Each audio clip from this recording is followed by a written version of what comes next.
just moving a little bit now, the origins of the Jewish Theological Seminary, JTS, I believe it's 1886. So the origins of JTS are in the fact that HUC failed to be a catch-all institution for American Jewry. That's what was intended, but because of departures from halacha and departures from traditional Jewish belief, the rightist elements within American Jewish life, not necessarily Orthodox, by the way.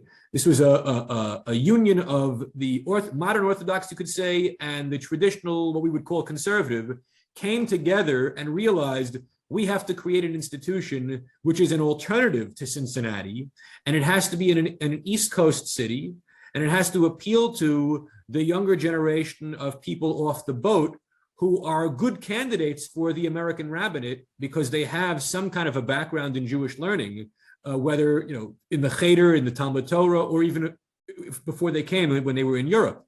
So the proximate causes were the non-kosher banquet of 1883 and a dialogue, or rather an ongoing debate between Alexander Kahut and Kaufmann Kohler. Kahut was a traditional moderate reformer in New York, and Kohler, who was the son-in-law of David Einhorn, the radical reformer, was an exponent of pretty radical reform.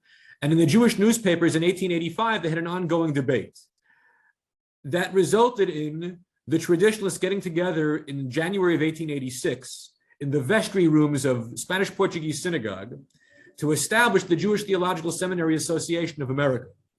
And the idea was to have a school in New York. It was first housed at the Spanish Portuguese Synagogue that would train boys for the rabbinate.